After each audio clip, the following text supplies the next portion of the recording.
Ada sebuah kata yang mengatakan bahwa setiap perbuatan pasti ada hasil. Itulah pamrih. Jadi sadar tidak sadar, apapun yang dilakukan manusia di dunia ini, intinya pamrih. Ya sesuai apa yang dilakukan manusia itu sendiri. Ketika manusia itu mencari nafkah, pamrihnya juga mendapatkan nafkah. Ketika manusia bekerja untuk mencari uang, dia pun pamrih untuk mendapatkan uang. Tapi di sini ada yang kurang disadari oleh manusia itu sendiri. Satu contoh, ketika manusia dalam perjalanan di dunia ini ingin bertemu dengan Tuhan atau ingin bertemu dengan hidup, manusia dibilang tidak ada pamrih.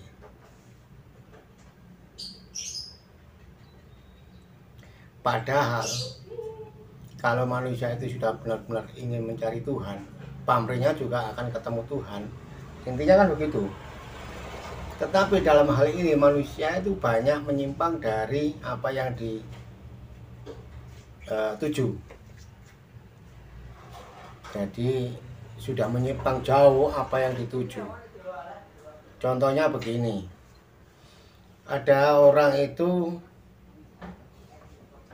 ingin menjalankan syariat suatu agama, padahal sudah jelas pamrihnya di situ ingin ketemu dengan Tuhan, ingin menyatu dengan Tuhan. Tetapi dia tidak sadar ketika dia menjalankan syariat-syariat itu, manusia sudah lepas dari apa yang diinginkan, sudah lepas dengan pamrih untuk ketemu Tuhan.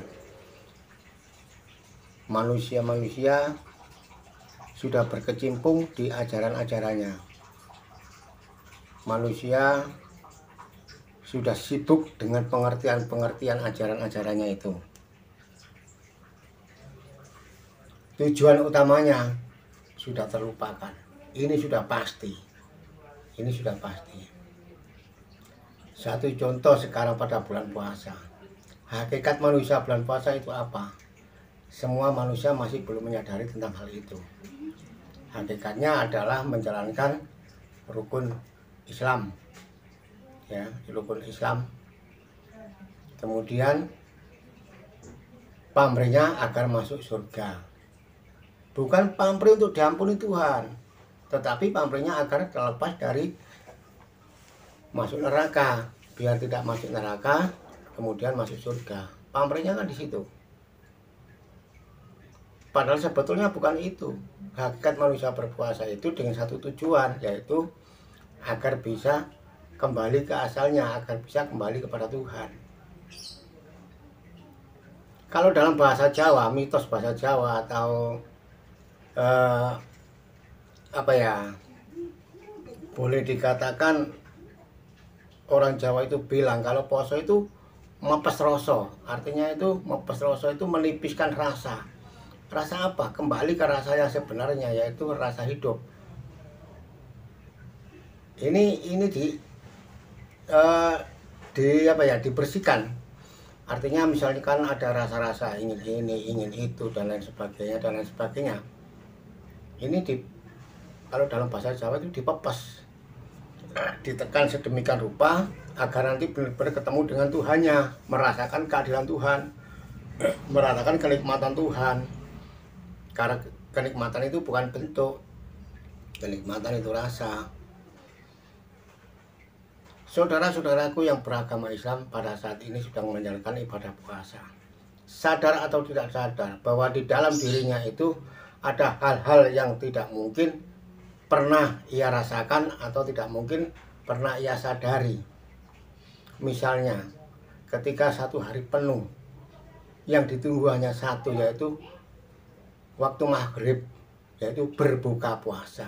Berarti intinya kan Mereka-mereka yang menjalankan puasa itu bukan ingin ketemu Tuhan, bukan ingin ketemu sejatinya, tetapi ingin ketemu makanan, yaitu sejatinya. Berbuka dan makan itu sejatinya, itu yang diharapkan manusia. Gitu. Padahal di sini mempesloso, artinya mempesloso itu nggak ada rasa jengkel, nggak ada rasa sakit hati, nggak ada rasa emosi, pokoknya nggak ada rasa angkoro lah, nggak ada rasa angkara murka, itu nggak ada. Tetapi dalam hal ini ketika perut ini kosong, kita benar-benar ditempa di sini. Ketika perut ini kosong, tidak kemasukan makanan ataupun minuman, pikiran, angan-angan dan batin ini berjalan terus. Kapan waktunya berbuka, kapan waktunya maghrib. Tidak pernah dia itu merasakan bahwa ini loh Tuhan, ini loh hidup. Bukan tentang hal makanan.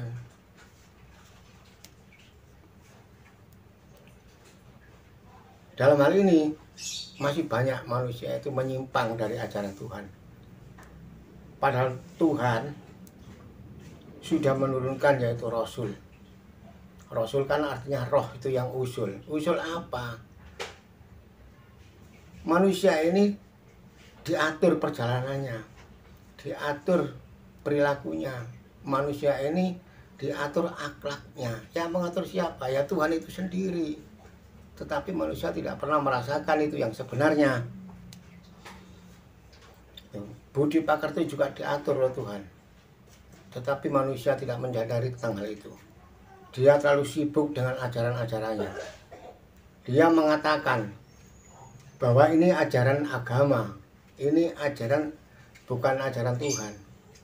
Kalau Tuhan mengajarkan cuma satu, bisakah menerapkan rasa cinta kasih di antara sesama, bukan untuk saling menyela, bukan untuk saling membenci. Kayak-kayaknya berpuasa sehari penuh, nggak makan, nggak minum, tetapi dalam hatinya ada rasa yang dia tidak bisa pungkiri. Misalnya melihat orang tidak puasa, kan mubadir. Melihat orang tidak puasa kemudian berkomentar, walaupun nggak disuarakan tetapi dalam hati.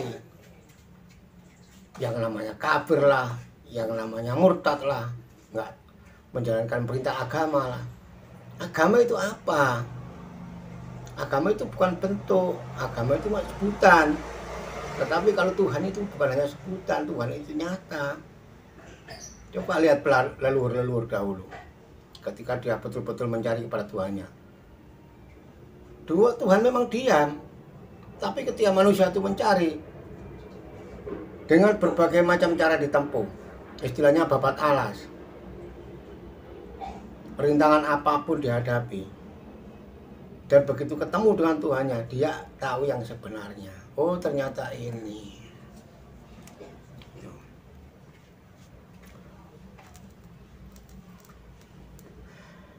Hidup itu memang mewah, luar biasa hidup itu. Sangat luar biasa. Coba rasakan, jangan hanya dibayangkan, coba rasakan seandainya nggak ada hidup. Adakah manusia yang berpuasa? Adakah manusia yang sholat? Adakah manusia yang membaca syahadat? Semua itu karena adanya hidup. Hidup memang bukan agama. Tapi kalau kita bisa merasakan bahwa lakunya hidup itu sama seperti lakunya agama. Oleh karena manusia itu sudah dikasih jalan lewat agama, tapi manusia itu masih sibuk di agamanya itu, bahwa kalau cara ini tidak boleh lah, cara ini tidak boleh lah, cara ini makruh lah, cara ini mubah, cara ini haram, cara ini halal. Sibuk di situ. Tuhan tidak pernah membahas soal hal haram, mubah, makruh, najis apapun, nggak pernah. Itu. Yang intinya kamu di dunia itu harus rukun. Agama apapun yang ada di dunia ini sudah benar adanya. Tuhan sudah merestui, sudah mengizinkan. Tidak ada satupun yang tanpa izin Tuhan. Semua itu karena Tuhan. Nah Tuhan itu di mana? Rasakan saja. Kamu bisa bergerak karena siapa? Ada sebutan Allah juga karena manusia kan. Ada sebutan apapun juga karena manusia. Apakah manusia ini Tuhan? Manusia tetap manusia, Tuhan tetap Tuhan. Berarti ada jarak? Nggak ada jarak. Karena apa yang kamu ucapkan itulah ya Tuhan. Ketika kamu menyebut Allah, ya itu Allah. Cukup sampai sekian dulu. Omongan yang ngelantur, ada kurang lebihnya mohon maaf. Ya, mudah-mudahan saudara-saudaraku bisa mencerna apa yang saya ucapkan. Karena apa yang saya ucapkan ini benar pertanyaan-pertanyaan yang masuk lewat WA saya. Ya. Sebelumnya saya mohon maaf apabila ada salah kata. Saya akhiri, wassalamualaikum warahmatullahi wabarakatuh. Rahayu, rahayu, rahayu.